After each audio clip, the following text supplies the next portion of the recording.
sholat di depan pintu Ka'bah. Nah, saudara tahu nggak? Saat saya di depan pintu Ka'bah tanpa saya sadari, karena waktu itu saya masih muda, saya berdoa di depan pintu Ka'bah ini. Tuhan, ya Allah, dulu bahasanya bukan Tuhan ya. Ya Allah, saya pengen ketemu laki-laki yang bikin saya nyaman kayak di mimpi saya tadi. Saya nggak paham. Kalau laki-laki yang di dalam itu adalah Tuhan Yesus. Laki-laki yang saya maksud itu adalah Tuhan Yesus. Saat itu saya nggak pernah tahu. Saya menerima Tuhan Yesus karena Tuhan sendiri memilih saya, karena Tuhan sendiri telah datang ke saya dan menjamah saya. Awal saya menerima Tuhan Yesus adalah saat saya umroh. Dulu saya itu ada di Timur Tengah karena pertama kali gitu, dan kita harus membaca labbaik Allahumma labbaik, labbaik la syarika laka labbaik, innal hamda wa ni'mata laka wal mulk la syarikalah, yang di situ artinya adalah aku datang untuk panggilanmu, aku datang memenuhin panggilanmu. Nah, waktu itu saya umroh waktu itu di situ biasa rutinitas seperti yang tertulis ya, tuf, lempar batu, segala macam lah ya di sana itu ya, potong rambut kan gitu ya. Nah, di saat saya selesai umroh, saya balik ke hotel malam itu, saya dimimpiin seorang laki-laki berjubah, dia datang ke saya, dia mengelus kepala saya, mengelus rambut saya. Saya nggak pernah tahu siapa laki-laki itu. Nah, sekali itu kan. Nah, tapi perasaan damai, dulu saya nggak tahu istilah damai, sejahtera, sukacita itu saya nggak tahu. Yang saya tahu itu perasaan nyaman. Nyaman banget perasaan itu. Nah, karena saya di sana cukup lama, 7 tahun, jadi 7 tahun lebih saya di sana, hingga saya setiap tahun saya harus di sana, dan setiap saya di Mekah itu, saya tinggal di Mekah itu 3 bulan, 4 bulan. Jadi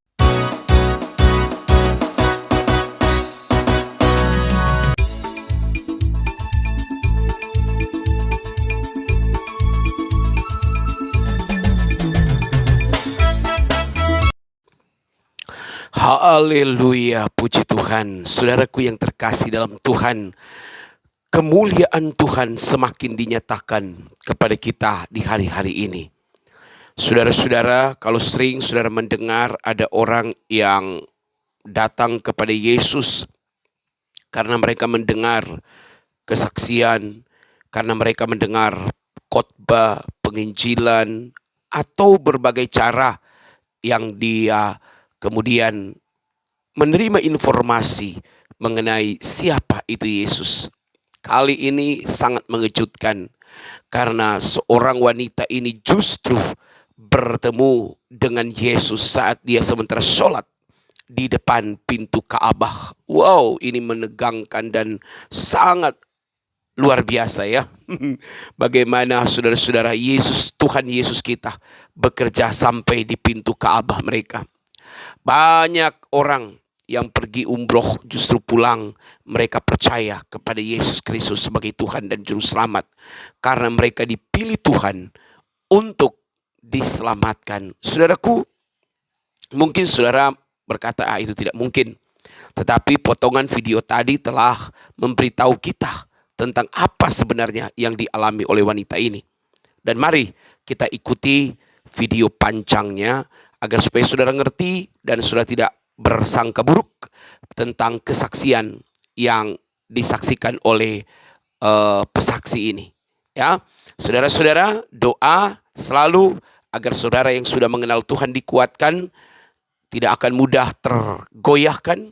Dan saudara yang kebetulan menemukan channel kami dan belum percaya kepada Yesus, kami percaya dengan video ini saudara akan diselamatkan oleh Tuhan. Tuhan Yesus memberkati kita. Selamat menyaksikan acara kami, kesaksian yang memberkati ini. Haleluya. Shalom teman-teman pemirsa yang menonton di rumah saat ini. Mungkin ke teman-teman ini saudara-saudara sudah tidak asing ya sama saya ya. Mungkin udah pernah lihat saya di mana-mana ya, udah nggak asing gitu. Nah, saya menerima Tuhan Yesus seperti yang saya saksikan dulu, saya itu tidak karena penginjilan atau karena Indomie atau karena mobil atau karena apapun seperti yang dibilang sama Pak Yusuf tadi. Saya menerima Tuhan Yesus karena Tuhan sendiri memilih saya, karena Tuhan sendiri telah datang ke saya dan menjamah saya. Awal saya menerima Tuhan Yesus adalah saat saya umroh. Dulu saya itu ada di Timur Tengah, karena seperti yang mungkin kesaksian saya dulu, mungkin kalau teman-teman masih ingat ya, karena saya ke Timur Tengah, karena di Timur Tengah kalau pergi kemana-mana itu harus ngisinya itu kan harus huruf abjad ya, tidak menggunakan Arab ya, walaupun di sana negara Arab kan gitu ya. Nah di sana saya diambil untuk nemenin user saya pergi kemana-mana. Dan setelah saya 1 tahun di sana, saya diajak umroh pertama kali gitu. Dan kita harus membaca labbaik Allahumma labbaik, labbaik la syarika laka labbaik, innal hamda wa ni'mata lakawal mul la syarikalah. Yang di situ artinya adalah aku datang untuk panggilanmu, aku datang memenuhin panggilanmu. Nah, waktu itu saya umroh waktu itu di situ biasa rutinitas apa ya, seperti yang tertulis ya, tuf, lempar batu, apa namanya, segala macam lah ya di sana itu ya, potong rambut kan gitu ya. Nah di saat saya selesai umroh, saya balik ke hotel malam itu, saya dimimpiin seorang laki-laki berjubah, dia datang ke saya, dia mengelus kepala saya, mengelus rambut saya. Saya nggak pernah tahu siapa laki-laki itu. Nah, sekali itu kan, nah tapi perasaan damai, dulu saya nggak tahu istilah damai, sejahtera, sukacita itu saya nggak tahu. Yang saya tahu itu perasaan nyaman. Nyaman banget perasaan itu. Nah, karena saya di sana cukup lama, 7 tahun, jadi 7 tahun lebih saya di sana, hingga saya setiap tahun saya harus di sana, dan setiap saya di Mekah itu, saya tinggal di Mekah itu 3 bulan, 4 bulan. Jadi cukup lama lah ya. Saya ke Masjidil Haram, dan Ka'bah itu tempatnya adalah di tengah-tengah Masjidil Haram gitu. Nah, saat kalau kita sholat ke sana, walaupun sholat itu harus sunnah ya, katanya sholat di depan pintu Ka'bah.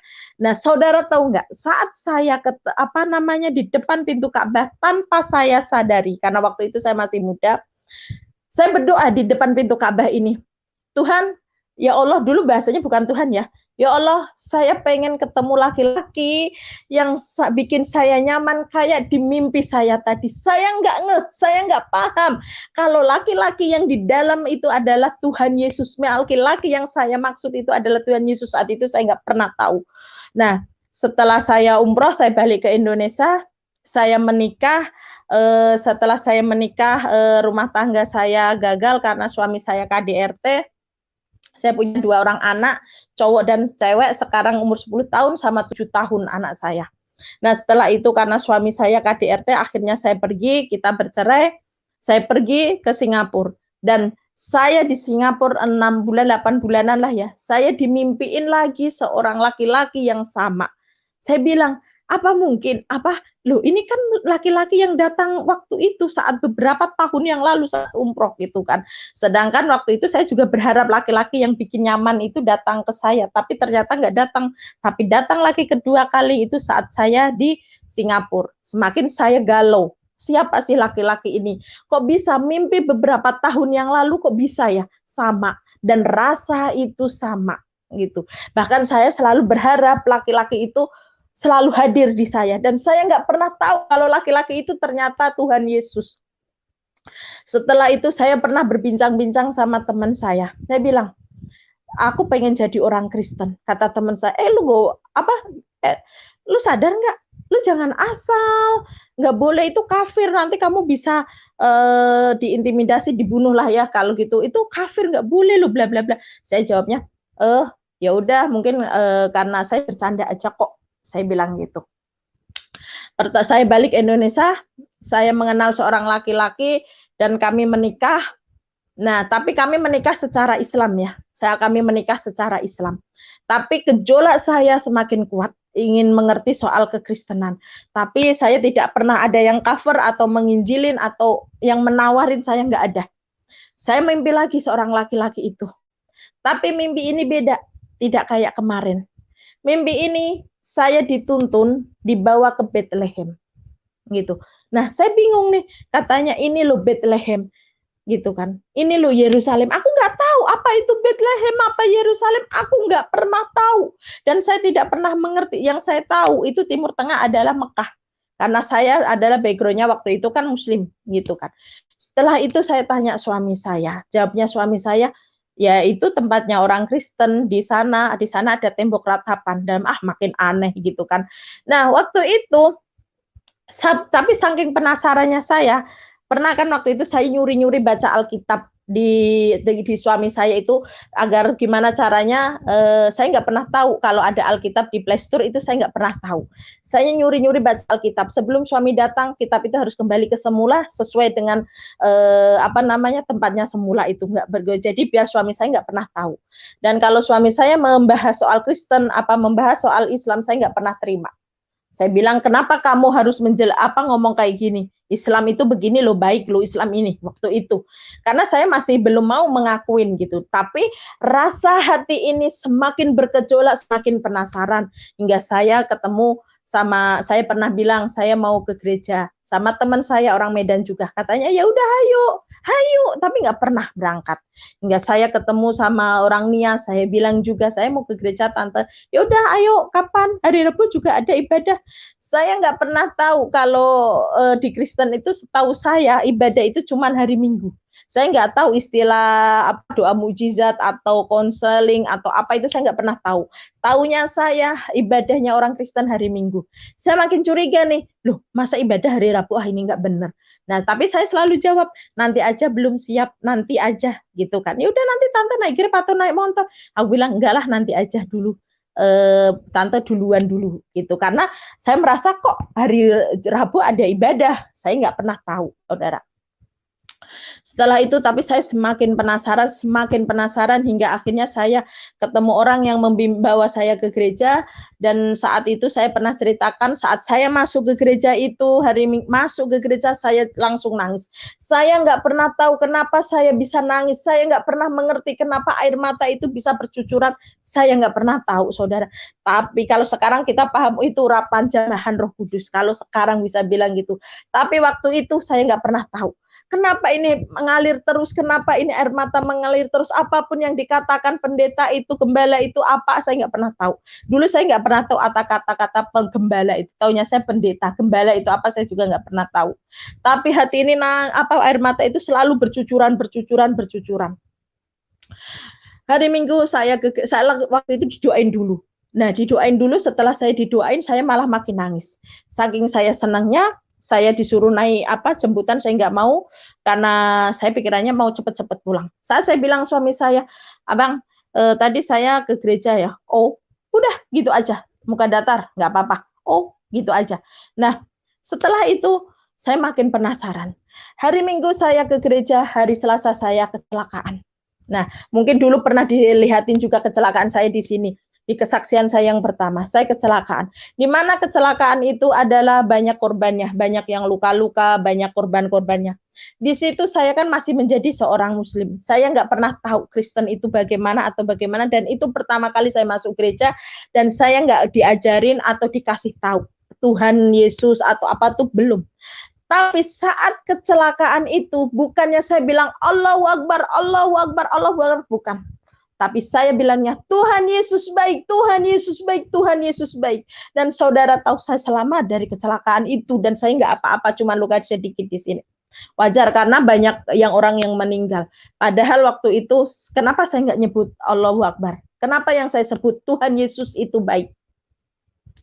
Setelah itu, saya menyatakan saya ingin dibaptis. Saat saya dibaptis, saya mengalami pendarahan 3 bulan. Saya tidak pernah berhenti dari pendarahan itu. Saya berpikir awal mulanya, oh ini datang bulan biasa. Seminggu, 2 minggu, 3 minggu, 4 minggu, 1 bulan, 2 bulan, 3 bulan. Nggak berhenti-berhenti. Ini apa? Sedangkan saya udah ngisi formulir. Nah, waktu itu tiba-tiba saya pernah bilang gini, Abang, sama kan waktu itu kan ada salah satu ibu angkat saya ya, yang waktu itu karena dia pekerja juga, saya bilang sama suami saya, bilang, Abang, saya nggak ke gereja dulu. Kenapa? Karena saya lagi datang bulan. Karena saya masih mengikuti keyakinan yang dulu. Kalau kita datang bulan, kita itu najis, nggak boleh masuk ke masjid, nggak boleh baca Alkitab, Al-Quran, nggak boleh sholat, nggak boleh nyentuh lah ya Al-Quran itu juga. Nah, saya berpikir, saya kalau datang bulan, saya juga nggak akan ke gereja dong, karena saya lagi najis posisinya. Saya gituin kan. Saya bilang, saya nggak ke gereja dulu. Kenapa? Karena saya lagi datang bulan. Saya diketawain, saudara. Tuhan saya nggak jijik, Tuhan saya mah orangnya nggak jijian, saya gituin. Tapi karena saya nggak tahu, saya bingung gitu loh. Ya udahlah, saya ke gereja, saya pakai, mungkin saya dobelin atau bagaimana caranya. Saat saya diajak salaman asar, saya masuk, loh ternyata nggak apa-apa ya, masuk, nggak ada peraturannya. Saya sukacita aja, berlaku puji-pujian, dengerin firman, sukacita gitu loh. Setelah itu saya nggak karena saya setiap mau ditanya kapan siap dibaptisnya, saya selalu bilang nanti dulu, karena memang posisi saya lagi datang bulan. Nah, keajaiban itu, kedahsyatan Tuhan Yesus itu memang tiada duanya. Dia memang dahsyat, dia memang mukjizatnya itu nyata. Di dalam namanya pun ada kuasa. Kenapa saya bilang gitu? Saat saya udah 3 bulan, saya yakin dengan keyakinan saya waktu itu, dengan keyakinan saya yang baru, saya siap dibaptis. Tiba-tiba saya terasa mau kencing. Saat saya ke toilet, maaf ya saudara, pembalut saya bersih, nggak ada apa-apa. Saat itu juga, detik itu juga saya bilang, saya mau dibaptis saat ini juga. Saya telepon suami saya, Abang, saya mau dibaptis, karena suami saya nggak pergi ke gereja waktu itu. Jawab saya apa? Oh, ya udah, nanti kirim foto ya, atau di video. Selesai, nggak ada. Asik kah, gembira kah, gimana kah? Enggak. Jawabannya, oh ya udah, nanti kirim foto ya, kirim videonya ya. Jadi saya, saudara, saya dibaptis itu cuman sama pendeta yang baptis, sama ibu yang membawa saya ke gereja itu karena dia pekerja. Sudah, nggak ada yang nemenin. Kalau orang dibaptis sukacita apa, saya nggak ada. Pokoknya saya yakin dengan iman saya, yakin dengan keyakinan saya, kalau ini keyakinan yang benar. Gitu. Nah, tapi sebelum saya memutuskan untuk dibaptis, saudara, itu mengalami dilema yang sangat-sangat luar biasa. Benar nggak ya saya menerima Tuhan Yesus? Apa nanti benar saya ini akan musyrik? Apa nanti saya akan masuk neraka? Benar nggak ya saya ini menerima keyakinan yang baru ini? Saya bilang gitu. Saya bingung, apa benar? Karena perang batin di sini sangat-sangat luar biasa. Mungkin para murtadin di luar sana akan mengalami hal yang sama seperti saya. Di saat kita mau memilih, di saat kita mau meyakinin dengan keyakinan yang baru, karena 30 tahun lebih, 31 tahun saya di agama yang sebelumnya, tiba-tiba masuk sebuah keyakinan yang baru, pasti akan menerima di hati ini sangat gejolak, dilema yang sangat-sangat luar biasa. Benar nggak sih saya ini, apa nanti aku akan salah? Belum nanti intimidasi segala macam. Tapi saya yakin, saya pokoknya yakin saat itu juga saya minta dibaptis. Bahkan waktu itu saya bilang tadi kan, saya pendarahan itu kan datang bulan 3 bulan. Aku datang bulan selama 3 bulan itu. Saya berpikir ini mungkin nggak benar kali ya, apa karena salah atau bagaimana. Tapi saya yakin, saya percaya sama keyakinan saya ini. Saya yakin mau dibaptis. Saat itu juga mukjizat terjadi. Dan saya bersih, nggak ada apa-apa, dan saya dibaptis. Saat saya selesai dibaptis, saudara, saya pulang. Saya bilang sama suami saya sudah dibaptis. Dia minta foto. Oh ya sudah, dia bilang gitu kan. Saya tidur malamnya itu. Saya didatangin lagi Tuhan Yesus itu. Tapi ini datang, dia tidak membawa saya ke Yerusalem, tidak membawa saya mengelus kepala saya, tidak. Tapi dia datang membawa salib emas. Katanya ini untuk kamu. Saya buang salib itu, dia datang lagi ke saya. Saya bilang, saya nggak mau ini salib, saya itu mau emas, tapi saya nggak mau salib gitu. Tapi tetap salib itu dikasih ke saya. Kata laki-laki itu, ini untuk kamu, nanti kamu akan mengerti. Sudah, omongannya cukup itu aja. Sudah gitu, oh ya sudah, saya nggak pernah tahu apa artinya itu. Saya jalanin aja, saya mengalir. saya jalanin apa, tapi dengan keyakinan saya. Tapi saya cuman berangkat gereja, pulang, berangkat ke gereja, pulang, gitu aja. Nggak ada pertumbuhan iman saya, tidak ada perkembangan iman saya. Cuman saya minggu ke gereja, komsel lah, mungkin doa mukjizat, udah selesai, begitu saja. Terus adalah pandemi ini. Terus suatu saat saya ketemu sama hamba Tuhan dan saya diminta kesaksian di sini. Dan saat saya berani mendeklarasikan, dan saya nggak mau langsung, oh ya udah saya mau kesaksian. Saat saya mau kesaksian berarti saya harus siap, harus terima sekuensinya. Saya harus siap kalau saya akan mendeklarasikan keyakinan saya. Gitu. Saat saya kesaksian di sini, saya udah makin berani untuk mendeklarasikan diri saya sebagai iman saya yang baru. Dengan iman saya yang baru, saya udah diberi kekuatan, keberanian untuk mendeklarasikan saya ini percaya dan yakin sama Tuhan Yesus. Saya gituin. Tapi nggak segampang itu, saudara. Mungkin ya saudara selalu bilang, menjadi pengikut Tuhan Yesus itu malaikat di surga bersorak-sorai.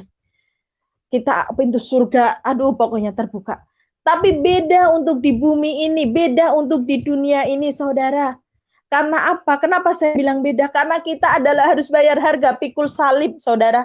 Nggak segampang itu kita bilang, oh ya sudah saya menerima Tuhan Yesus, langsung enak, dapat Indomie, dapat finansial yang wow, dapat mobil kah, dapat seseorang yang menjanjikan. Enggak, saudara.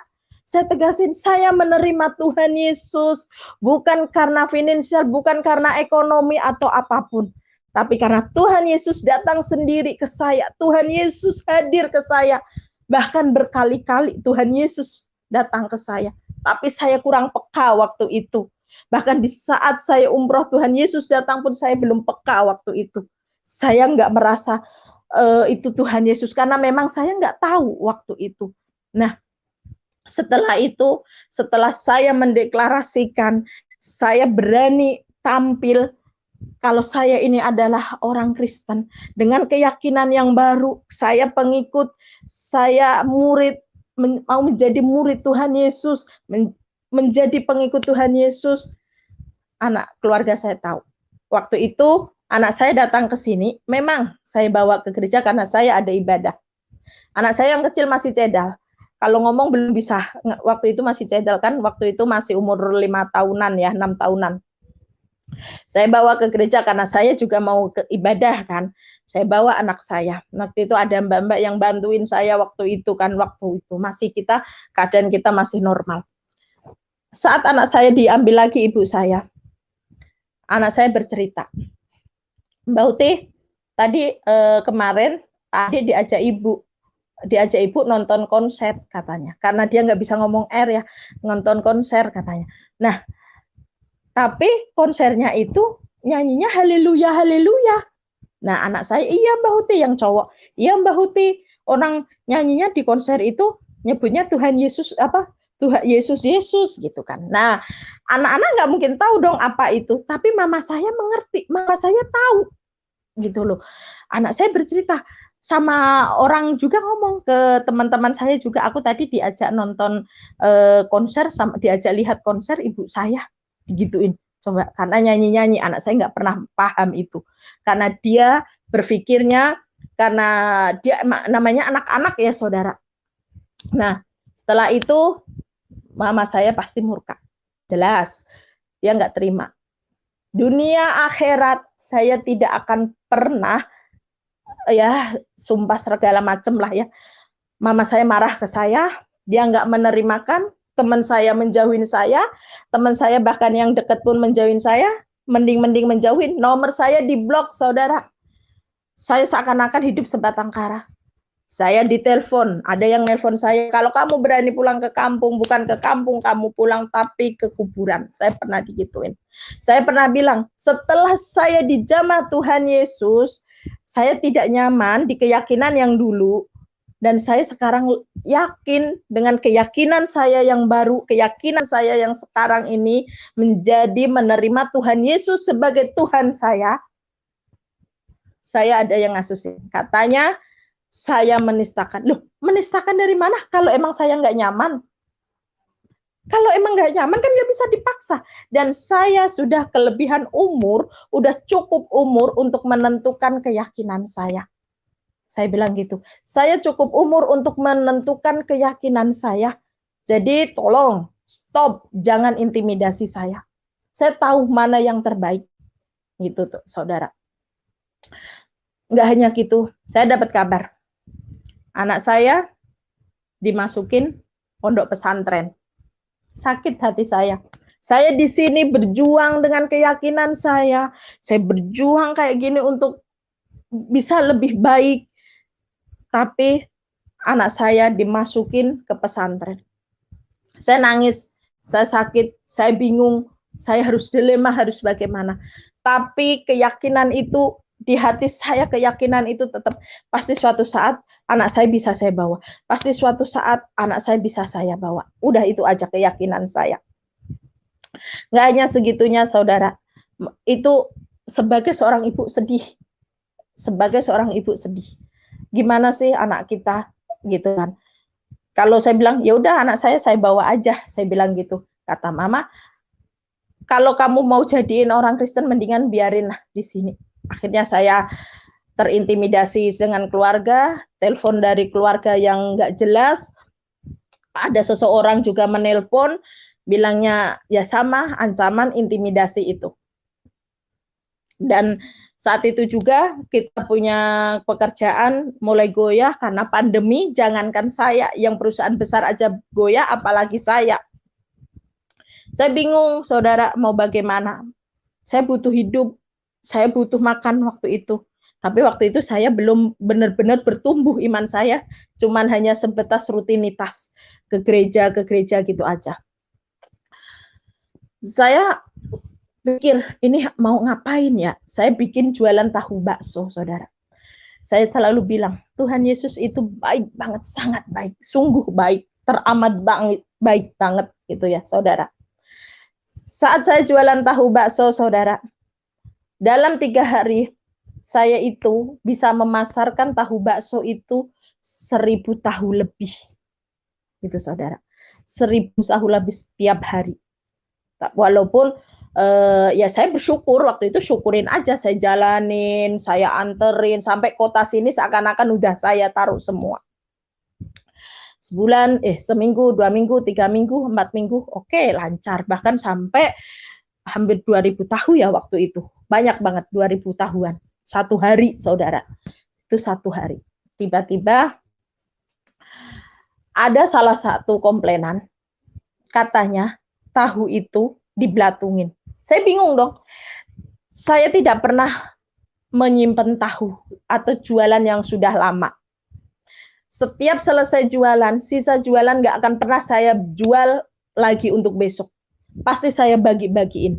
Nah, kebetulan waktu itu pas Ramadan.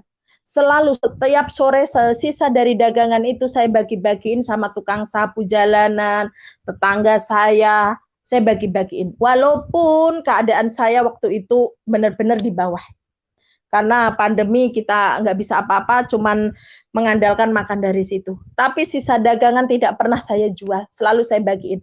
Karena saya punya prinsip, berbagi di saat ada itu udah biasa, tapi di berbagi saat tidak ada itu sangat luar biasa. Itu prinsip saya waktu itu. Setiap hari itu. Nah, saya mikir, loh kok ada belatung? Dari mana? Pikiran saya. Saya selalu berpikir positif aja, mungkin lalat kali ya. Walaupun nggak masuk akal, 5 tumpukan nih saudara, padahal itu tertutup, ya kan? Itu tertutup. Apa mungkin lalat? Oke lah dilalatin 1, tapi lalat apa mungkin ke bawahnya ketumpukan semuanya? Nggak mungkin kan? Saya besoknya beli alat yang untuk ngerapetin, mau nggak mau. Dapat untungan dikit, saya berpikir untuk bayar kontrakan, tapi dalam hati saya, ya sudahlah, mungkin karena ini lebih penting dalam hati saya. Saya buat beli alat untuk menutup itu. Saya waktu itu yang di tempat yang tadi kan ibaratnya yang saya ilustrasikan itu yang tak taruh di tempat A ya. Di tempat A itu yang tadi belatung udah saya perbaikin. Nah, tapi yang di tempat B, tempat C, warung yang lain-lainnya itu nggak apa-apa gitu loh. cuman di satu warung, sedangkan itu bikinan satu kali bikin gitu loh saudara. Nah, sedangkan saya beli tahu ya, itu jam 12 malam. Tahu baru datang dari pabrik, keluar dari pabrik masih panas. Sampai rumah saya cuci, pasti karena saya berpikirnya apapun yang saya jual, apapun yang itu saya jual, saya harus makan. Kalau saya nggak doyan, ngapain saya jual? Saya cuci, saya bersihin, saudara. Jam 1 malam, setengah 2 lah ya, jam 2-an gitu ya. Setelah selesai jam 1, setengah 2, jam 2 itu, kita kembali lagi ke pasar untuk ngilingin daging. Daging itu masih baru, saat di-feel pun masih berdarah-darah. Nggak ada apa-apanya, semua baru. Karena saya selalu bilang, saya nggak mau menyimpan dan saya nggak mau pakai pengawet. Karena saya sendiri juga memakannya. Saat itu juga bikin, saya jam 3, bikin sampai jam 5, saya minta bantuan karena saya nggak mampu bikin 2000 tahu. Udah nggak mampu tenaga saya, masih besok pagi harus nganter-nganterin ke warung-warung. Masih makingnya, masih itu kan, di tahu tampah ya saudara. 2000 tahu itu ditampah saya biar dingin ya saudara ya. Jam 5, saya masih ngantuk, jam 5, jam 6 gitu, saya mau ngantuk kan ya. Saya packing itu tahu karena warung itu mintanya pagi semua untuk orang belanja pagi. Saya packing. Kok ada yang berjalan gitu loh saudara. Sekarang mau tanya sih saudara, mana ada sejarahnya tahu itu belatungan? Tahu itu dari apa saudara? Dari kedelai. Yang ada busuk saya percaya, tapi kalau belatungan enggak. Ayam itu di luar sehari semalam itu enggak langsung belatungan. Paling berlendir. Kalau di pasar-pasar saudara berapa hari seharian di luar nggak apa-apa gitu kan. Ya kalau udah 2 hari 3 hari saya percaya. Nah sedangkan itu udah dicampur dengan tepung, udah direbus saudara, udah dikukus. Masa sih dalam waktu berapa jam belatung? Kalau bukan kuasa gelap saudara. Nah sudah gitu ada belatungnya. Saya kaget. Oh Tuhan Yesus, ada apa ini? Waktu itu saya berpikirnya kayak gitu ya saudara. Sudah gitu, aku panggillah tetangga saya. Atau mungkin ini salah. Apa mungkin karena mata saya ngantuk. Saya masih berpikir positif aja. Oh iya Bu, ini beneran. Tapi jangan dibuang Bu. Sayang loh, 2000 tahu. Digituin kan. Sayang loh. Lah, mana mungkin saya mengasihi orang yang sudah kayak gitu. Walaupun itu masih anget. Walaupun itu masih panas. Mana mungkin kan gitu kan. Saya diem, saya lemes. Lihat segitu banyaknya semalaman saya nggak tidur loh saudara, gitu. Sudah gitu, saya berpikir ya sudahlah, saya mau bagaimana lagi, saya bilang gitu. Tapi saudara, setelah tahu bakso dipilih, dibagiin tetangga saya yang bagus saudara, kita kelupaan satu tampah. Karena saking banyaknya saudara, bingung tetangga mana yang mau saya bagi lagi. Masih sisa satu tampah. Lupa saudara sampai besok. Nggak ada apa-apa, wangi. Coba, lupa nggak. Pada seharusnya kalau belatungan semua dong. Yang ini yang nggak dikulkasin seharian, maksudnya lebih sehari semalam, seharusnya rusak dong. Nggak ada apa-apanya, bersih saudara. Aneh kan? Nah, saya bilang nih sama gembala saya, Pak, usaha saya kok kayak gini ya Pak ya. Padahal saya cuma bergantung makan sama ini aja. Dia bilang, mungkin kamu nggak salah kasih bumbu. Saya nggak ngasih bumbu Pak, cuman garam yang saya kasih biar nggak tawar. Mungkin salah beli tahu, mana ada. Tahu itu masih panas, saya bilang gitu. Baru keluar dari pabrik saya beli, karena saya belinya banyak, jadi langsung tahu, nggak usah diganti-ganti gitu. Ibaratnya langsung satu kotak isi berapa. Nah, mungkin ayamnya salah kamu kasih bumbu atau ayam lama. Enggak, saya lihat sendiri. Karena setiap belanja itu saya sendiri yang belanja. Saya sendiri yang belanja walaupun malam. Terus, oh ya udah kita bantu dalam doa. Gitu. Ya sudahlah. Tapi kan saya habis modal, saudara. Setiap bikin kayak gitu, besok lagi di warung 1 enggak, di warung 2. Tapi warung 1 udah enggak ada. Ya sebenarnya kalau belatungan semua ada warung 1, 2, 3 harus belatungan. Tapi itu enggak, saudara. Cuman warung 1 ya, besoknya warung yang kedua, besoknya yang ketiga. Tapi yang 1, 2 udah enggak ada. Aneh kan? Nah, sampai saya bingung, saya nggak punya modal, saya harus bagaimana? Saya pinjam teman, saya bilang, "Saya nggak usah kamu bantu secara uang, tapi, saya minta pinjam modal aja, bukan minta ya, saya pinjam," saya bilang gitu. Terus saya bilang sama mama angkat saya yang membantu saya ke gereja itu, saya dimodalin lagi, begitu lagi begitu lagi. Oh Tuhan, ini ada apa? Gitu kan. Tapi waktu itu saya belum bertumbuh iman saya, masih, ya intinya tahulah Tuhan Yesus gitu, rutinitas. Setelah itu saya tuh membaca, saya kan kesaksian ya waktu itu di channel ini. Terus saya kan masih simpen nomornya. Saya masih simpen nomornya. Nomor ini bikin status gitu. Statusnya itu menerima belajar Alkitab secara gratis. Waduh, saya sangat-sangat tertarik karena saya mau belajar, saya nggak punya uang.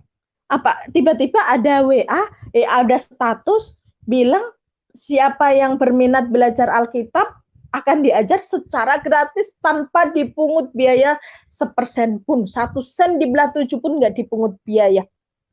Nah, saya WA, Kak, gini, Salam Kak, saya berminat nih untuk ikut belajar. Dijawablah sama timnya Pak Yusuf ini. Nah, saya diarahin kan. Besoknya saya ditelepon untuk dijadwalin belajar Alkitab. Nah, saya sempat curhat. Saya sempat curhat, kalau anak saya dimasukin pesantren, usaha saya kayak gini, saya buat makan aja saya nggak bisa. Tapi ibu yang mengajar saya ini, dia nggak langsung jawab, oh kamu harus begini, enggak. Dia menjawab saya dengan belajar firman itu, di dalam belajar saya itu, di saat saya belajar Alkitab itu, firman demi firman itulah yang menjawab. Firman demi firman, bait ayat per ayat itulah yang menjawab. Bukan yang saya bilang sekarang adalah bunda rohani saya, kakak rohani saya. Bukan dia yang menjawab, tapi firman yang di dalam Alkitab itulah yang menjawab pertanyaan saya, sakitnya saya, kecewanya saya, galaunya saya, dilemanya saya, itu firman itu. Bahkan saya ditampar sama firman itu. Lebih baik ditampar secara itu daripada ditampar secara firman. Sakit banget, saudara. Seakan-akan saya flashback kehidupan saya yang dulu saya merasa jijik banget. Setelah saya mengerti kebenaran firman itu, setelah saya tahu belajar firman, pengertian firman itu, sakit saya, saudara. Saya nangis, saudara. Saya berasa ditampar, saya berasa disilet-silet. Saya jijik melihat kehidupan saya yang dulu.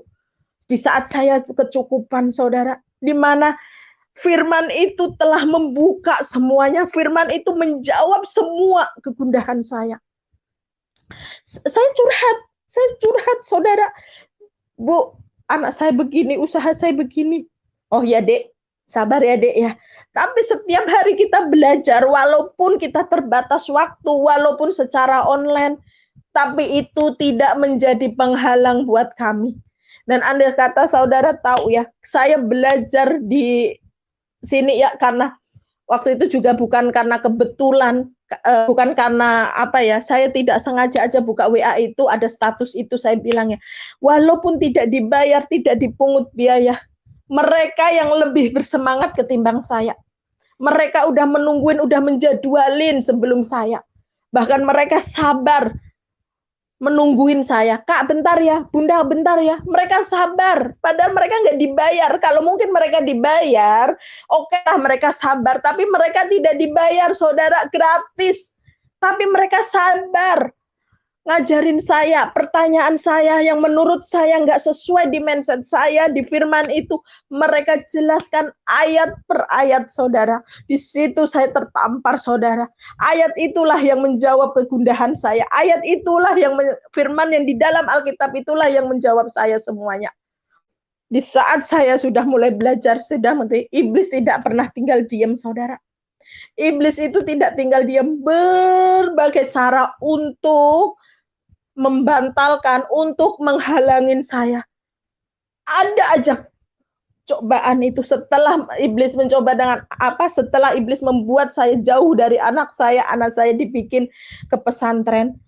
Mama saya mengituin saya Saya intimidasi, saudara. Saya harus bagaimana? Bahkan orang terdekat saya pun iblis pakai untuk menggagalkan itu, saudara. Saya belajar. Saya semakin hari belajar, tapi semakin iblis itu menggagalkan kami untuk membinasakan kami, ya, membinasakan niat saya. Karena kita tahu iblis itu kerjaannya apa. Iblis itu niatnya apa? Membunuh, membinasakan, menipu. Disitulah saya berasa, saudara. Di saat saya makin dalam belajar Alkitab, di saat saya makin mengerti kebenaran-kebenaran Alkitab itu, iblis nggak tinggal diam. Di mana saat saya udah berani bilang, anak saya nggak apa-apa masuk pesantren. Biarin dia belajar di pesantren. Nggak apa-apa anak itu ada di pesantren. Karena saya yakin suatu saat anak saya keluar dari pesantren itu, dia akan menjadi seorang penginjil. Karena dia udah lebih tahu di Al-Quran itu, pasti dia akan menjadi penginjil. Awalnya saya berpikir gitu. Awalnya saya berpikir sedih. Kedua saya berpikir kayak gitu. Tapi semakin saya mengerti Alkitab, semakin saya belajar Alkitab, semakin hari saya dikupas, semakin beda lagi pemikiran saya, saudara. Saya selalu berpikir, memang dia anak saya.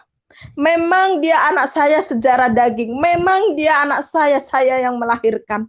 Tapi kalau saya tidak bisa membawa anak saya secara roh, cuma secara daging percuma. Berarti dia bukan anak saya. Karena daging ini saya suka makin yakin bagian dari iblis itu. Sekarang saya berani mengambil keputusan itu. Kalau saya tidak bisa membawa anak saya secara roh, buat apa?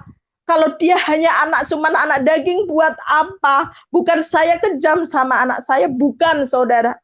Sebagai seorang ibu, saya sayang sama anak saya. Saya sedih sebagai seorang ibu.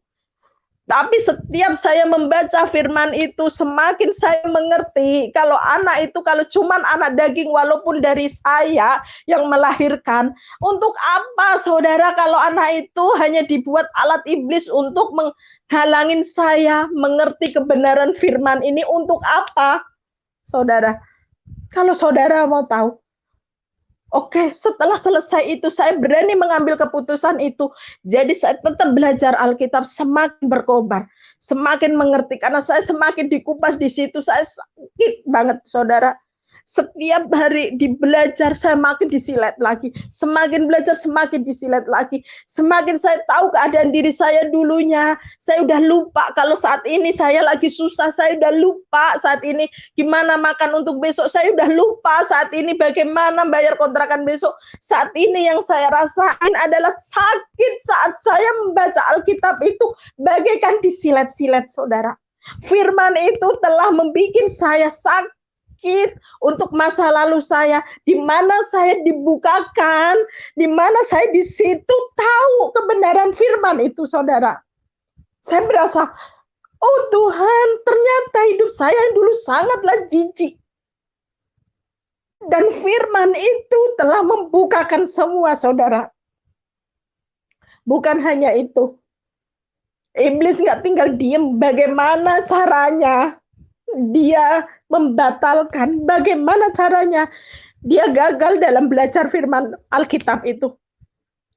Walaupun saya dikasih nih seorang guru, bimbing yang guru Alkitab, ya. Saya bilang bunda yang selalu itu dengan baik, dia selalu sabar menunggu saya, dia selalu sabar menjadwalin saya. Kalau bilang nanti dulu ya bun, hari ini nanti ya bun, mundur setengah jam ya bun. Mereka nunggu, saudara. Mau menunggu. Tapi iblis pakai orang terdekat saya, hingga saya di posisi yang sangat down rohani saya, di mana sempat saya harus bingung dengan pilihan saya. Orang terdekat saya dipakai iblis untuk menggagalkan semua itu. Orang terdekat saya, iblis pasti akan memakai orang terdekat kita untuk menggagalkan semua itu. Mereka menipu iblis itu. Dia pakai orang terdekat saya, saudara. Dan sampai kita kejadian jam 3 malam, saya harus bingung. Apa saya harus mati? Aku pengen rasanya bunuh diri. Di mana saat waktu itu down. Saya benar-benar down. Rohani saya udah Udahlah, saya bingung. Mau bagaimana saya? Saya cuma punya 3 pilihan. Saya mau pulang ke kampung, saya mau dibunuh. Ibu saya udah nggak menerima saya, anak saya di pesantren. Saya bingung, apa saya balik ke Muslim lagi, ke keyakinan saya yang dulu lagi, agar saya bisa diterima lagi. Itu satu. Apa saya harus balik ke Muslim? Kedua, aku mau bunuh diri. Saya mau bunuh diri waktu itu. Saya mau bunuh diri, di mana saya bingung. Saya mau bagaimana? Orang yang saya sayang, orang yang terdekat, bukan mendukung, karena saya berpikir saya sudah terintimidasi dari keluarga saya sudah terintimidasi dari orang-orang dengan keadaan saya yang susah, dengan saat saya cinta mula-mula, saat saya makin membara, saat saya benar-benar membara dengan firman, orang terdekat saya tidak mendukung, malah menyakitin saya. Di mana itu benar-benar tekanan yang sangat luar biasa bagi saya. Inilah yang dinamakan pikul salib bayar harga, saudara. Saya harus kembali Muslim atau saya bunuh diri karena bingung saya mau bagaimana. Kembali ke keluarga saya nggak mungkin. Orang terdekat saya tidak bisa saya jadiin sandaran. Saya harus bagaimana? Jam 3 malam, saudara. Atau saya tetap pertahankan iman saya, yang iman saya dengan Tuhan Yesus ini. Saya teringat, saudara, tadi kan saya pernah bilang, saya diberi seorang laki-laki itu salib emas. Saya bilang saya nggak mau salibnya, saya mau emasnya. Tapi dia orang ini, kamu pegang ini, suatu saat kamu akan mengerti. Jam 3 malam, saudara, saya telepon bunda rohani saya. Diangkat, saudara. Saya kirim WA, diangkat. Di mana saya dinasehatin, disitulah saya kembali lagi, disitulah saya makin yakin. Saya dinasehatin, saya dikasih tahu. Dan disitulah saya makin yakin. Dia cuma bilang, inilah Dek yang namanya bayar harga pikul salib. Di mana saat saya benar-benar down, di mana saya bingung, disitulah, saudara, iblis pinter banget untuk menipu kita.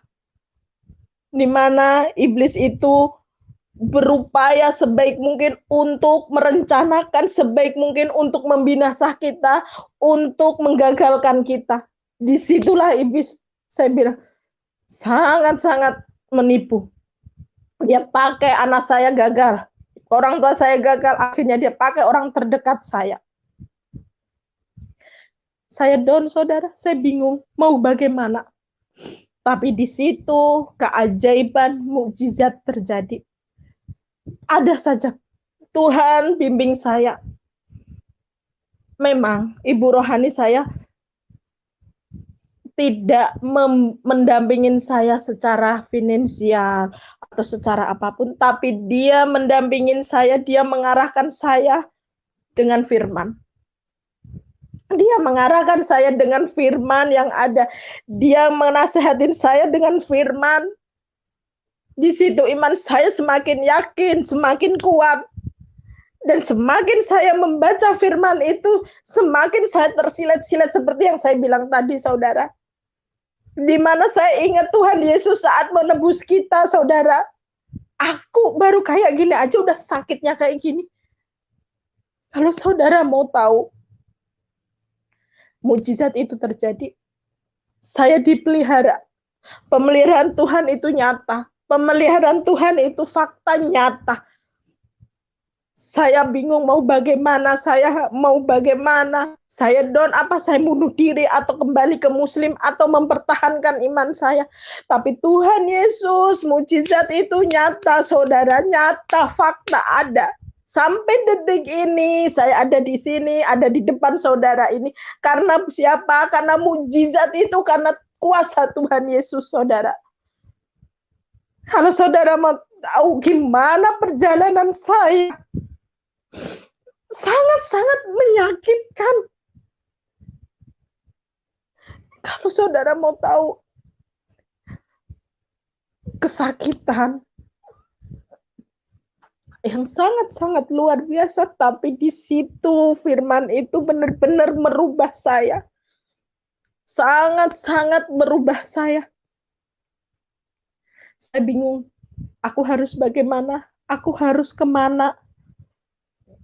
Aku kudu gimana ya saudara? Di mana firman? Tapi saya selalu dibilang, ayo dek, kamu harus baca firman, kamu harus baca Alkitab, makin intim sama Tuhan dek, karena kamu jangan pernah mengandalkan pikiran kamu, kamu jangan pernah pakai matematika kamu harus intim dek, andalkan Tuhan, jangan andalkan kekuatan kamu, jangan kamu andalkan manusia.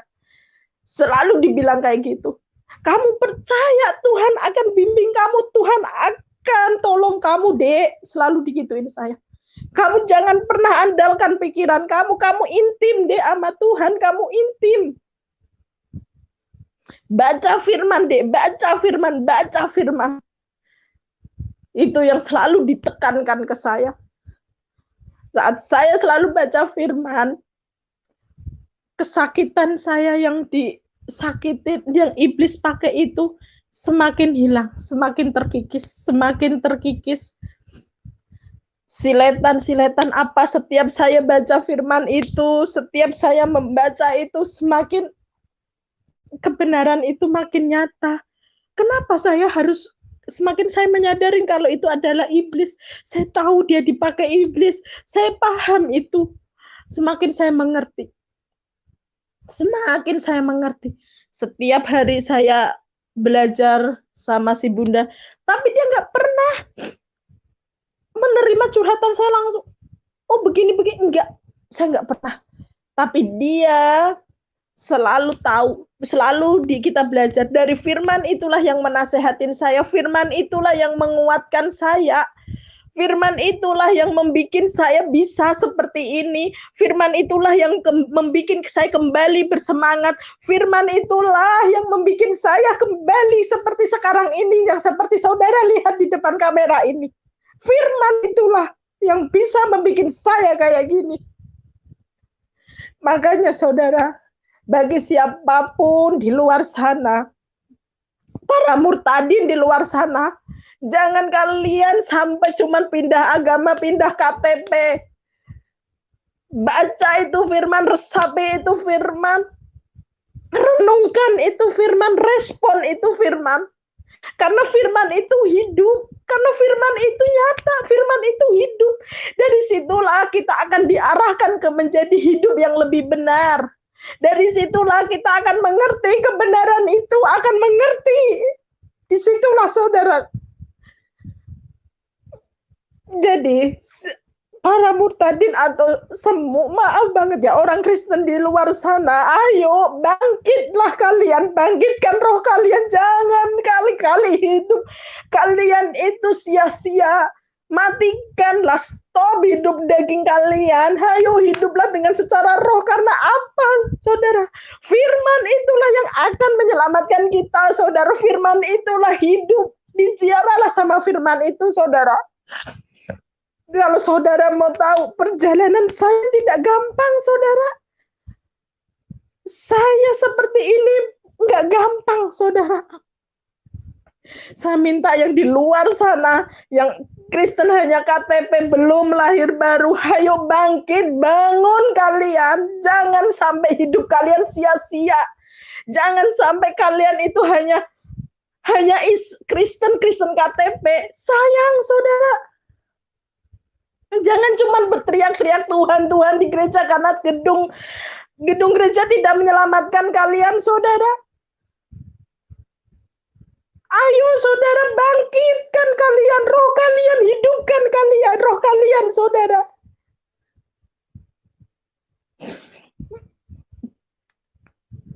Ini udah saatnya, saudara. Masa sih kalian harus cuman rutinitas aja? Apalagi saat ini ibadah nggak ada, gedung tutup, gedung-gedung gereja, saudara. Tapi itu bukan penghalang, saudara. Saya cuma mau bilang, orang di luar sana, para murtadin di luar sana, para Islam, Kristen KTP, bangkitlah, hidupkanlah roh kalian, berilah makan roh kalian, jangan jasmani aja yang kalian kasih makan, tapi roh kalian itu harus kalian kasih makan, karena kita akan kembali dengan roh kita, bukan jasmani kita. Jasmani kita akan binasa, saudara, tapi roh kita yang akan kembali ke Bapa kita di surga, saudara. Makanya kita harus menyembah dengan roh dan kebenaran, saudara. Ayo saudara bangkit, saudara bangkit. Ayolah saudara, hidupkanlah, kasih makanlah roh kalian, saudara. Jangan kalian di zona nyaman, apalagi saat ini pandemi, apalagi saat ini banyak virus-virus. Jangan kalian di posisi zona nyaman, saudara. Harus kembalikan roh kalian ya, saudara. Hiduplah dalam roh, saudara. Itu saja sih, saudara. Jadi saya minta para murtadin, jangan cuman kalian pindah KTP, pindah agama, tapi kalian tidak melakukan firman Tuhan, tidak merespon firman Tuhan. Begitu pula di luar sana, Kristen-Kristen yang KTP, maaf banget kalau kata-kata saya salah atau kata-kata saya menyakitkan. Ayolah kalian, hidupkan roh kalian. Kalian dari dalam rahim udah menjadi seorang Kristen, tapi jangan cuma hanya Kristen KTP, saudara. Hidupkan roh kalian, lahir baru, lakukan respon firman Tuhan, baca dan respon firman Tuhan. Jangan hanya membaca dan Tuhan, Tuhan dan Tuhan. Karena mujizat itu akan terjadi di hidup saudara, itu karena iman kalian, karena percaya kalian akan terjadi mujizat itu. Saya yakin di luar sana, di keadaan posisi kita yang saat ini, mengharapkan mujizat datang ke kalian. Tapi kalau iman kalian nggak ada, tidak mungkin mujizat itu terjadi. Mujizat itu terjadi dari iman kalian, percaya kalian. Kalau kalian nggak percaya, kalian nggak beriman, mana mungkin mujizat itu terjadi. Tidak akan pernah mungkin terjadi. Kalau kalian cuma berteriak Tuhan, tapi hati kalian tidak berteriak. Untuk apa kalau kalian berteriak Tuhan, tapi kalian nggak pernah intim sama Tuhan? Percuma. Ayo kalian semua di luar sana bangkit. Ayo kita bangkit, saudara. Sebelum semuanya terlambat, jangan sia-siakan hidup kalian. Saya menyadarin, saudara, saya menyadarin saat hidup saya sebelumnya gimana, tapi setelah saya benar-benar dididik dari channel ini, dididik sebagai gimana cara merespon firman, sangat-sangat dahsyat tuh, saudara. Tuhan pakai mereka untuk mengarahkan saya, untuk membuka mata saya, membuka hati saya untuk merespon. Kalau kita sudah bisa merespon firman itu, saudara, firman itu hidup. Itulah jawaban, semua ada di situ. Pergumulan kita ada di situ jawabannya, saudara. Semua pergumulan itu ada di situ jawabannya, saudara. Jadi saya berharap banget orang-orang di luar sana, ayo kita bangkit, ayo kita bangkit, jangan sia-siakan hidup kalian.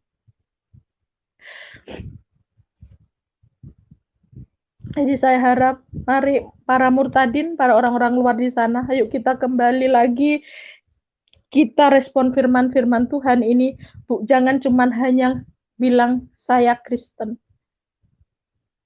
Saudara-saudara, itu saja sih, saudara, yang saat ini saya bisa saksikan. Mungkin saya kembalikan ke Pak.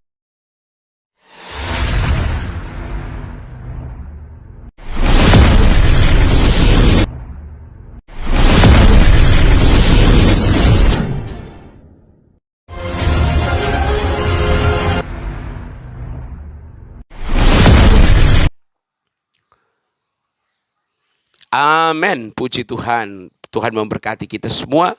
Kami berdoa kiranya kesaksian tadi membawa berkat tersendiri bagi saudara. Jangan lupa untuk like, subscribe, komen, share kepada berbagai orang, ya, agar supaya video ini dapat memberkati banyak orang. Terima kasih, Tuhan Yesus memberkati. Sampai berjumpa lagi dalam program acara kami selanjutnya. Shalom, Tuhan Yesus memberkati. Haleluya, puji Tuhan. Amin.